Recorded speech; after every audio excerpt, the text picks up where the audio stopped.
आप मेरे प्यारे बच्चों, आज मैं आपको आपकी पाठ्य पुस्तक से पाठ 12 विराम चिन्ह पढ़ा रही हूँ। बच्चों, विराम का अर्थ होता है रुकना या ठहरना। बच्चों, बातचीत करते समय आपने देखा होगा कि बात को सही ढंग से समझाने या कहने के लिए हम बीच बीच में रुकते हैं। बच्चों, हम किसी से भी बात करते हैं ना, तो हम बीच बीच में रुक कर बात करते हैं। ऐसे नहीं कि कॉन्टिन्यूसली बोलते चले जाते हैं, है ना। रुक रुक के बातें करते हैं। इसे ही विराम कहते हैं। पढ़ते और लिखते समय विराम को दिखाने के लिए कुछ चिन्हों का प्रयोग किया जाता है। ये चिन्ह विराम चिन्ह कहलाते हैं। बच्चों, देखो विराम चिन्ह की क्या परिभाषा है। वाक्य लिखते समय अपनी बात को सही ढंग से समझाने के लिए जिन चिन्हों का प्रयोग किया जाता है उन्हें विराम चिन्ह कहते हैं। जब हम वाक्य को लिखते हैं, लिखते समय अपनी बातों को समझाने के लिए लिखते या पढ़ते समय हमें जब अपनी बातें समझानी होती है और जहाँ पर हम बीच बीच में रुकते हैं और रुकने के लिए जिन चिन्हों का प्रयोग करते हैं उन्हें कहते हैं बच्चों विराम चिन्ह। देखो बच्चों, विराम चिन्ह का जो प्रयोग होता है ना, उससे भाषा स्पष्ट और प्रभावशाली बन जाती है। देखो बच्चों, ये वाला देखो, आप ये वाला अनुच्छेद को पढ़ना, ठीक है।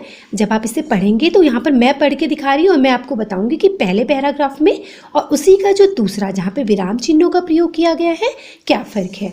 एक बार सूरज और हवा में बहस हो गई कि दोनों में से कौन अधिक बलवान है। दोनों अपने आप को एक दूसरे से अधिक बलवान समझते थे। दोनों में कौन अधिक बलवान है, इसको सिद्ध करने के लिए दोनों में शर्त लग गई। इतने में एक व्यक्ति उधर से गुजरा जिसने कंबल ओढ़ रखा था। हवा ने सूरज से कहा, जो इस व्यक्ति के कपड़े उतरवा देगी वही अधिक बलवान माना जाएगा। मैंने पढ़ा, ठीक है। अब आप देखो पहले और दूसरे पैराग्राफ में अंतर देखो बच्चों। एक बार सूरज और हवा में बहस हो गई कि दोनों में से कौन अधिक बलवान है। दोनों अपने आप को एक दूसरे से अधिक बलवान समझते थे। दोनों में कौन अधिक बलवान है, इसको सिद्ध करने के लिए दोनों में शर्त लग गई। इतने में एक व्यक्ति उधर से गुजरा जिसने कंबल ओढ़ रखा था।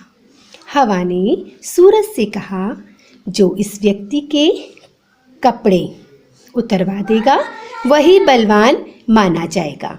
देखो बच्चों, इस अनुच्छेद में आपने देखा कि सही स्थानों पर विराम चिन्हों का प्रयोग करने से बात स्पष्ट रूप से समझ आ रही है।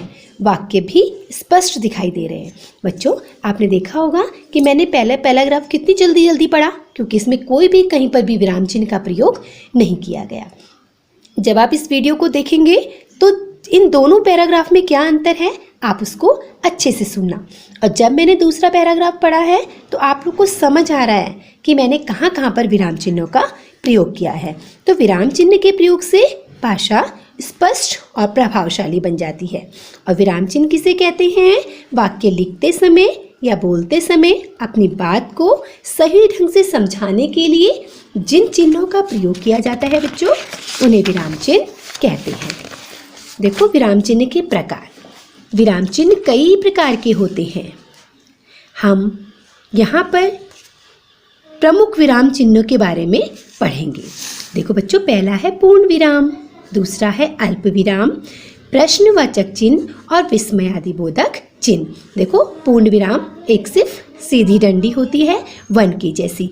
अल्प का मतलब होता है थोड़ा, जहाँ पर हम वाक्य में थोड़ा सा रुकेंगे ना तो वहाँ पर अल्प विराम का प्रयोग करेंगे। प्रश्नवाचक चिन्ह आप जानते हो कहाँ पर लगता है, जहाँ पर प्रश्न पूछा जाता है। विस्मयादिबोधक चिन्ह, इसको इंग्लिश में बोलते हैं एक्सक्लेमेटरी साइन, है बच्चों। अब देखो पहला पूर्ण विराम, वाक्य की समाप्ति। पूर्ण विराम, वाक्य की समाप्ति पर पूर्ण विराम लगाया जाता है। जैसे जहाँ पर वाक्य खत्म हो जाता है ना बच्चों, वहाँ पर पूर्ण विराम का प्रयोग होता है। उसके आगे अगर कुछ वाक्य नहीं बोल रहे हैं तो वहाँ पर पूर्ण विराम लग गया। मुझे दिल्ली जाना है, हमारे देश का नाम भारत है, कोयल मीठा गाती है। ठीक है बच्चों, वाक्य की समाप्ति पर पूर्ण विराम का प्रयोग किया जाता है। अल्प विराम, बोलते समय या पढ़ते समय जहाँ थोड़ी देर के लिए रुकते हैं वहाँ अल्प विराम का प्रयोग किया जाता है। अब बोलते समय और पढ़ते समय, जहाँ पर मैंने अभी बताया था आपको अल्प विराम का प्रयोग, जहाँ पर थोड़ा सा रुकते हैं ना हम लोग, वहाँ पर अल्प विराम का प्रयोग किया जाता है। देखो बेटा, सुनो कैसे। गंगा, यमुना, कावेरी, गोदावरी पवित्र नदियाँ हैं। रमेश, दिनेश, मोहन और सीमा चले गए। देखा, यहाँ पे मैं थोड़ा थोड़ा रुकी, तो इस चिन्ह को बोला जाता है अल्प विराम। प्रश्नवाचक चिन्ह, जिन वाक्यों में प्रश्न किया जाता है उनके अंत में प्रश्नवाचक चिन्ह लगाया जाता है। तुम्हारा क्या नाम है? रेलगाड़ी कब आएगी? यह तुमने क्या किया? यहाँ पर प्रश्न पूछा जा रहा है, तो बच्चों क्या लगा? प्रश्नवाचक चिन्ह। देखो बच्चों, नंबर 4 है विस्मयादि बोधक चिन्ह। जिन वाक्यों में खुशी, दुख, आश्चर्य और घृणा के भावों को किया जाता है वहाँ विस्मयादि बोधक चिन्ह का प्रयोग किया जाता है। जिन वाक्यों में खुशी, दोष, आश्चर्य, शोक, घृणा, हर्ष आदि का प्रयोग होता है वहाँ पर विस्मयादि बोधक चिन्ह लगता है। छी, कितनी दुर्गंध है। वाह, कितना सुंदर भवन है। इसको देख के कोई भाव आ रहा है ना मन में, तो ये सब विस्मयादि बोधक चिन्ह होते हैं।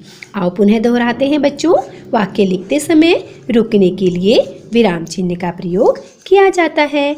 विराम चिन्ह के प्रकार पूर्ण विराम, अल्प विराम, प्रश्नवाचक और विस्मयादि बोधक चिन्ह आदि हैं। मैं आशा करती हूँ मेरे प्यारे बच्चों, आपको ये पाठ समझ आ गया होगा। मैं आपको पुनः अगले वीडियो में मिलती हूँ। तब तक के लिए धन्यवाद। अपना ध्यान रखिएगा।